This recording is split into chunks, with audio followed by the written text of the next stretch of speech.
Hello guys, आज मैं जिस मूवी के बारे में बताने वाला हूँ उसका नाम है स्क्वाड गेम सीजन 2। ये कहानी बहुत ही इंटरेस्टिंग होने वाली है। तो चलो बिना किसी देरी के कहानी की गाड़ी को तेज करते हैं।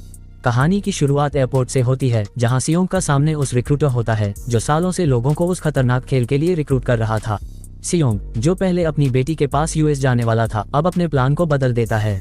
वह फैसला करता है कि वह इस खेल को खत्म करने के लिए यहीं रुकेगा। उसकी आंखों में एक दृढ़ निश्चय है, अब वह इन लोगों को उनका असली चेहरा दिखाएगा। सियोंग सबसे पहले अपने शरीर से वह चिप निकालता है जिसके जरिए ये खेल उससे जुड़े सभी कॉम्पिटिटर्स पर नजर रखता था। तभी एक बच्चा आता है और सियोंग उससे कहता है, बच्चे तुम्हें यहाँ से निकल जाना चाहिए, मैं कुछ जरूरी काम कर रहा हूँ। फिर फ्लैशबैक में हम देख सकते हैं कि चुन्हो, जो पहले फ्रंटमैन से बच निकला था, अब खुद एक पुलिस वाला बन चुका है। 3 साल बाद वह वही पुराना ट्रैफिक पुलिस वाला काम कर रहा है।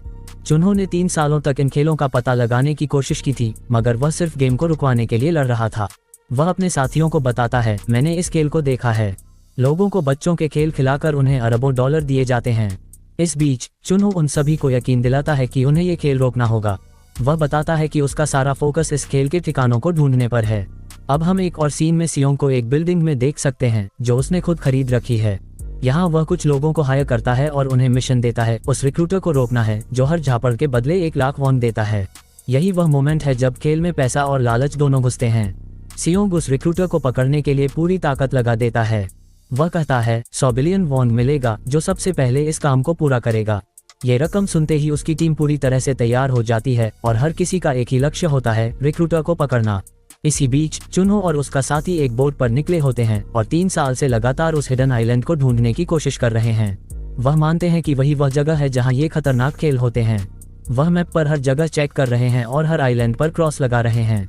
दूसरी ओर मिस्टर किम अपने गुंडों को सख्त आदेश देते हैं कि सूट बूट वाला व्यक्ति किसी मेट्रो स्टेशन पर दिख सकता है जो ताक्षी खेल खेलता है, और यह वही खेल है जिसमें कार्ड को पलटने की चुनौती होती है। ये सब करने के बाद टीम को 100 बिलियन वॉन का इनाम मिलने वाला है, तो अब वे पूरी तल्लीनता से तलाश शुरू कर देते हैं। हर स्टेशन पर, हर ट्रेन में वे हर किसी से पूछताछ करते हैं, बैग चेक करते हैं और अपना मिशन पूरा करने के लिए सेल्फी भी लेते हैं। घंटे बीत जाते हैं लेकिन रिक्रूटर का कुछ पता नहीं चलता। सियोंग को ये पता था कि अगर इस साल भी रिक्रूटर को नहीं पकड़ा गया तो उन्हें अगले साल फिर इंतजार करना होगा, क्योंकि यह खेल साल में सिर्फ एक बार ही खेला जाता है। वहीं दूसरी तरफ चुन्हो उस बोट के साथ बारिश के बीच आइलैंड की ओर बढ़ रहा था, जैसे वह एक गुप्त रहस्य को खोजने निकला हो। पानी की बौछारों में उसकी बोट झूम रही थी, लेकिन उसकी आंखों में एक अडिग नजर थी। अब उसे रोकना मुमकिन नहीं था। उधर मिस्टर किम और उसके गुंडे ताक्षी खेलने वाले उस बंदे को पकड़ने की कोशिश में लगे थे। ये ताक्षी गेम कुछ खास था, ऐसा गेम जिसमें न सिर्फ दिमाग लगाना होता था बल्कि सामने वाले को चित करके पैसे भी जीतने होते थे। तभी उनकी नजर पड़ती है उस व्यक्ति पर जो स्टेशन की दूसरी तरफ एक और शख्स के साथ ताक्षी खेल रहा था और उसके थप्पड़ों की गूंज चारों ओर सुनाई दे रही थी। वो रहा, एक गुंडा चिल्लाता है, इन्फॉर्मेशन लीजिए। सियोंग को तुरंत खबर दी जाती है और वह कूल माइंडेड तरीके से कहता है, बस उसका पीछा करो पर पकड़ना मत, मैं खुद उससे बात करने जा रहा हूँ। उसे पता था कि ये खेल और इस बंदे की कहानी उससे जुड़ी हुई थी। अब रिक्रूटर एक छोटी सी ग्रोसरी शॉप में दाखिल होता है जैसे वह कुछ साधारण सामान लेने आया हो, लेकिन वह चुपचाप मीठी ब्रेड और कुछ और सामान खरीदता है। क्या ये महज एक सामान्य खरीदारी थी या फिर कोई गहरी साजिश थी? फिर वह दूसरी दुकान में जाता है जहां जुआ और स्क्रैच कार्ड्स बिकते थे। वहां से 100 स्क्रैच कार्ड खरीदता है और पूरी योजना बनाता है, लेकिन ये गुंडे उसे पीछे से ट्रैक कर रहे थे, ये सोचते हुए कि क्या ये बंदा उनके लिए कोई नया पेंच खेलने वाला है। वहीं दूसरी ओर रिक्रूटर एक गार्डन में पहुंच जाता है जो किसी टेलीविजन सीरीज का सीन लग रहा होता है, जहां गरीब लोग सो रहे थे और उनके पास न तो घर था न ही कोई काम। अब रिक्रूटर का तरीका बहुत ही दिलचस्प था। उसने इन लोगों को एक बेहद दिलचस्प चॉइस दी, या तो खाओ या फिर खेलो। अब क्या आपको लगता है कि कोई भूखा इंसान जो पहले से ही तकलीफ में है वो अपना पेट भरने के बजाय गेम खेलेगा? बिल्कुल नहीं, पर इस बार कुछ लोग ऐसा ही करते हैं। वे अपनी किस्मत आजमाने का सोचना शुरू करते हैं। अगर ये मौका सही निकला तो पूरे बन की दुकान ही खरीद लेंगे, और सभी लोग उसमें फेल होते गए। फिर आता है ट्विस्ट। जितना भी खाना रिक्रूटर ने रखा था उन सब पर कूद कूद के उसने सारे खाने को ठिकाने लगा दिया और मस्त मजे में बोलता है, तुम्हें मौका मिला था मगर तुमने इसे छोड़ दिया। लेकिन रिक्रूटर ने फिर उन्हें उम्मीद दी, अगर तुम चाहो तो एक और मौका पा सकते हो, बस इस कार्ड को लो और रात को कॉल कर देना। ये कहकर वो वहां से रुखसत हो जाता है। वहीं दूसरी तरफ सियोंग भी उसे पकड़ने के लिए अपनी कार को फुल स्पीड में चला रहा था कि तभी उसका चालान कट जाता है। हालांकि चुन्हो जानता था सियोंग को, मगर क्या करें, वो विश्वास किसे दिलाए कि आखिर ये गेम सचमुच एक्सिस्ट करते थे। रोड पर वह इतनी बार चालान काट चुका था कि थक चुका था। तो इस बार अपने दोस्त को ही भेज देता है कि जाकर सेयोंग का चालान काट दे। अगर इस वक्त चुनहो हो खुद सेयोंग के पास आ जाता तो कहीं ना कहीं ये दोनों ही मिलकर उस एक रिक्रूटर को पकड़ करके पूरे गेम को रुकवा सकते थे, मगर ऐसा नहीं होता। सेयोंग का जो बंदा चालान काटने आता है, सेयोंग बिना कुछ कहे अपना चालान कटवा कर जल्दी से वहां से निकल पड़ता है। चुनहो को यहाँ पर कुछ गड़बड़ लगती है।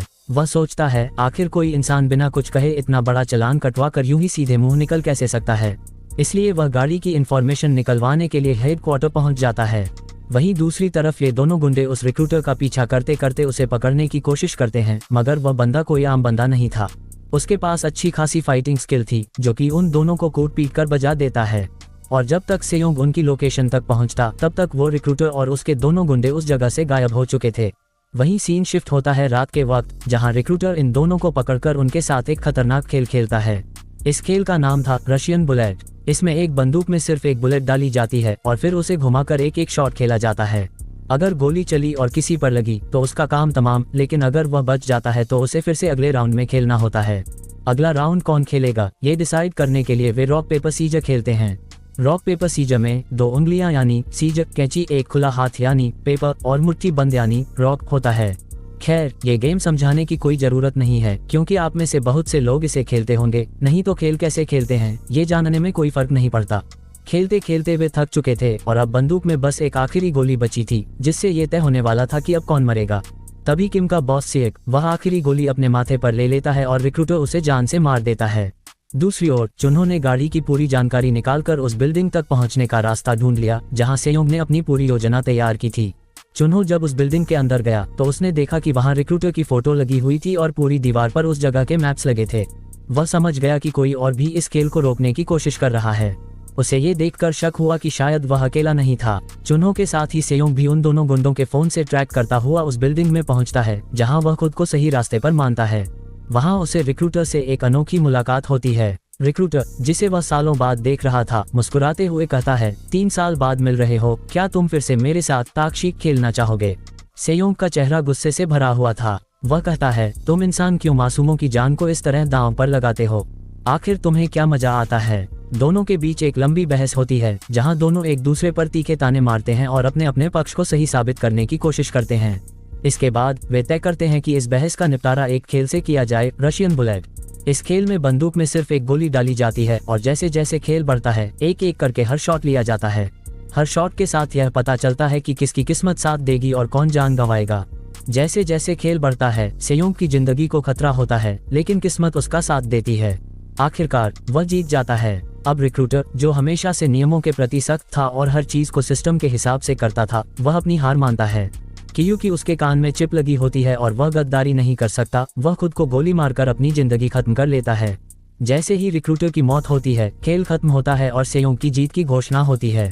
लेकिन ये जीत सिर्फ एक कदम थी उस बड़े युद्ध की तरफ जो अभी बाकी था। रिक्रूटर की मौत ने बस शुरुआत की है। अब सेयोंग और चुनहो को उस पूरी गेम को रोकने में आगे बढ़ना है। पहला एपिसोड यहाँ खत्म होता है, लेकिन ये तो बस शुरुआत है। आने वाली घटनाएं और भी अधिक रोमांचक होंगी। तो फ्रेंड्स, आज का ये वीडियो यहीं पर खत्म होता है। मैं आपके लिए इसका नेक्स्ट एपिसोड जल्द से जल्द लेकर आऊंगा। अगर आप इस चैनल पर नया हो और अभी तक सब्सक्राइब नहीं किए हो तो चैनल को सब्सक्राइब जरूर कर लेना। कमेंट करके बताना कि आपको यह वीडियो कैसा लगा। मैं मिलता हूँ आपसे नेक्स्ट वीडियो में। तब तक के लिए bye bye and thanks for watching.